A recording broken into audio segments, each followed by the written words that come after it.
In this video, we will be going over the forthcoming Graphical Label Designer. This is a GUI that will allow you to design your own labels. For many years, we have had the ability to import your own designs using command codes, but this should be a much more accessible way for customers to lay out their own label designs. So if we go over to our VM here, we can see we've just got kind of a blank database here that we're working with. There's a few test items in here, but nothing too exciting. So to get to the designer, there's two versions of it. There's one for items and there's one for customers. We're going to be showing mostly the one for items here, and then I will show you how to get to the one for customers, which works very similarly. We will just go to the print label screen and then modify our label design. This is where you traditionally have been able to select between your different designs, select what fields to print, everything there. You'll notice first that we have some new ones built in here, just these customizable ones.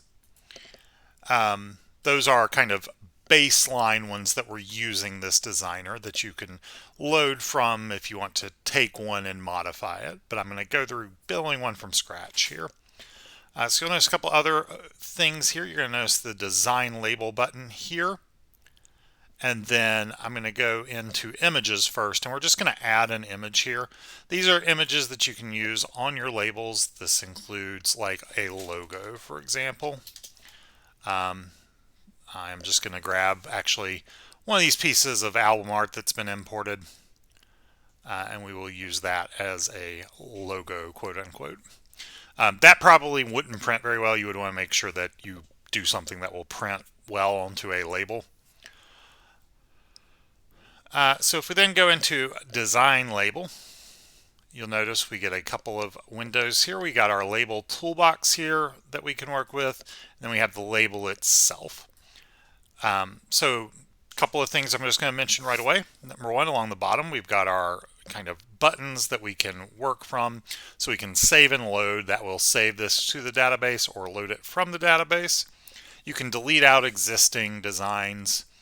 You can export designs to a file that you could then import at like another store, or if you wanted to share with another ThunderPOS user, you could do that.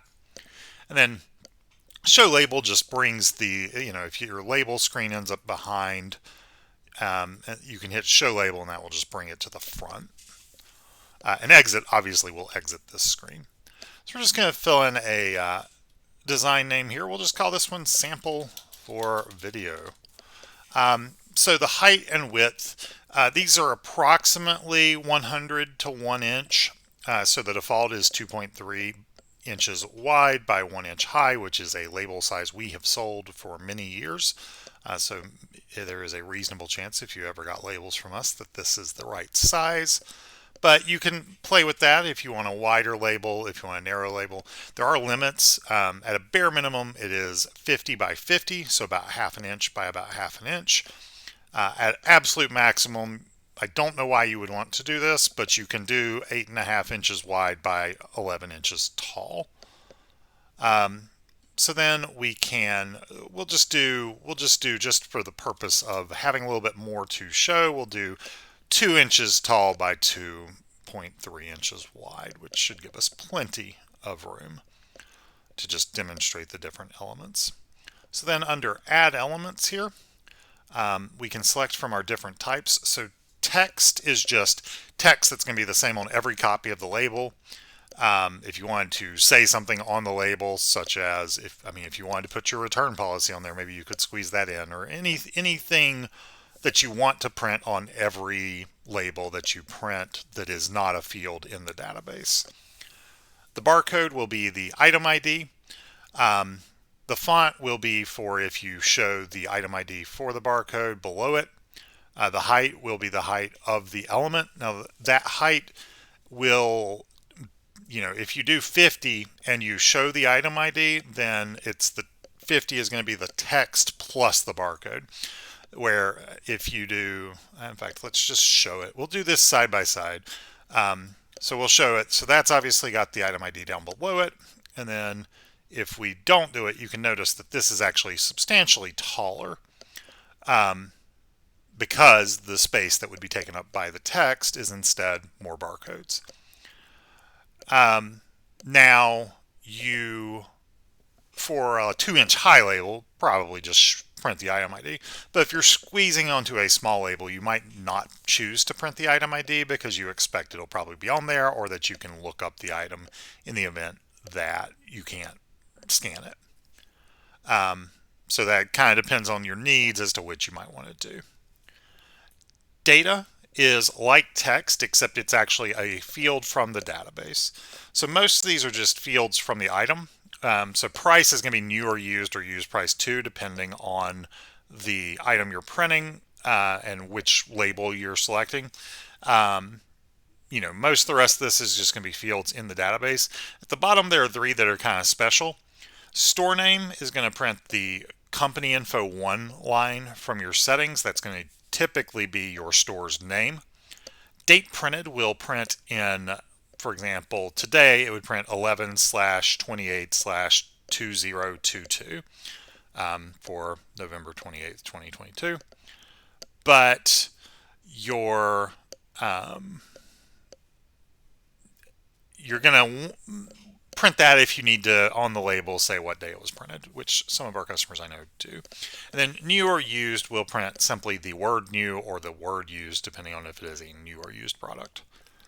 So those 3 are a little special. Otherwise, these are just fields from your inventory record. There is a different but similar list for customers that are just the fields from the customer records.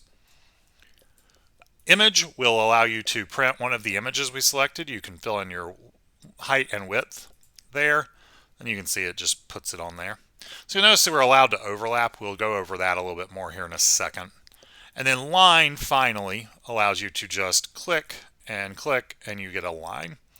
Let me just add some text field here, and then we'll select a font just to show. I mean, this is a typical font selection screen. You can select all sorts of different options and everything. And then we'll add, the item's name on here. So also with data, you can truncate it after a certain number of characters. That will prevent you from going off the edge of the label or overlapping with other fields. So I'm just going to slap that on here. So obviously this is not necessarily the best looking one, but we are just going to go ahead and remove a couple of these items. Number 1, we don't need 2 barcodes, so we are just going to delete one. So under current elements, we can reorder and we can delete and we can edit fields. So we can also, make sure if we move the image to the top. So basically the items here that we are printing will be painted in that order, and the ones that are painted last are the ones that will show if there is overlap. So the lower on the list you are means that you will show on top of other things. So we'll go up here, and then you can see as soon as we moved it behind that barcode that image is now not overwriting the barcode. Instead, the barcode is overwriting the image. And in fact, that barcode is the second one there, so we can see that, as we move this, it is moving which one is there. So we can move items just by clicking move here, like that, and it'll move the cursor over there. You can also just, within the screen here, you can just click on the item and then move it around. If you left click, it's going to drop it where you're at. If you right click, it will cancel and go back to where it was. You'll also notice right here we've got sample data. This, for fields that are data fields, will show you the max length that you've got truncated, like what it'll do if you go all the way out to where you've got it truncated to, and that way you can see if you're overlapping. You can also delete items off here. For example, we'll say we do not want the image ID. Now, with the click to move thing, most of these you just click and then it'll move, and you'll notice you're clicking in the top left corner of where you're going to be placing it. But the line is a little bit different. If you click along the middle of the line, it's going to move the whole line. But if you click right at one of the endpoints, you'll notice the other endpoint stays anchored, and that's what you can use to kind of maybe try and straighten it out. You can also, of course, just edit, and then you can just set the coordinates exactly to where you want them so that you can have a perfectly horizontal or vertical line like I do now. So let's remove one of these barcodes as well. And again, with all of these fields for editing, you can set the exact coordinates and you can also change whatever else. So for example, for barcodes, you can change the font and the height and whether it's showing the item ID. But I'm going to actually remove one of these barcodes. And then we'll just, this is not a design anybody would ever use, but I will just save it just to kind of show.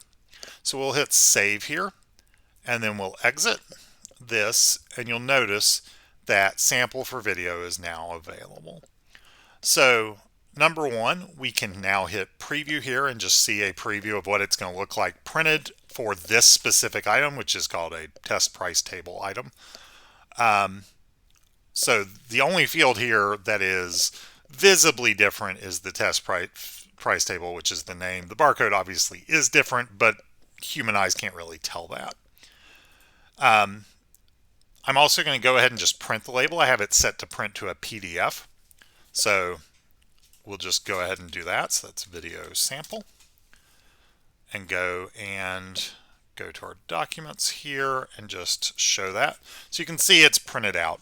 If we were to need, for example, like we were using a 4-inch wide printer and we needed to move it over a ways, we could just say a horizontal adjustment of like 50% and save that, and then we can just print that. So that's how you can move it if you need to. So you can see it's been shifted over about 1/2 inch. The exact amount you might have to play with a little bit, but given that it's a graphical layout, you should be able to get it the way you want it, get it a way that will look good for you. And then otherwise, these work the same as any other design in the software. It is worth mentioning they are equivalent to the graphical designs or the generic designs from the past.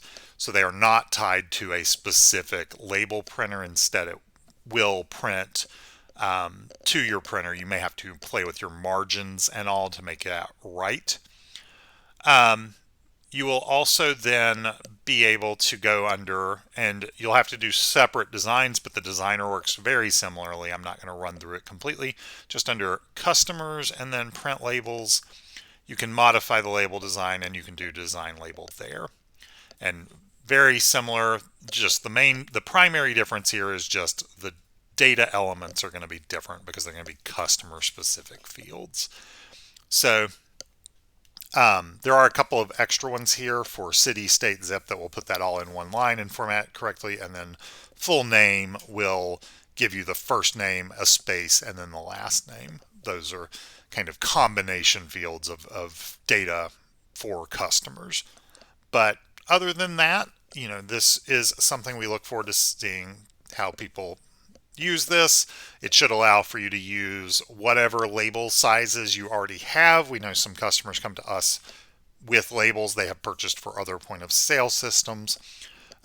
We would encourage you to give it a try. It may take some playing with to get a look that you like exactly, but you can do far more customization with this than you necessarily could with other approaches that we've offered in the past. If you have any questions about this, just give us a call. This will be releasing in version 21.12.1, and we're looking forward to that.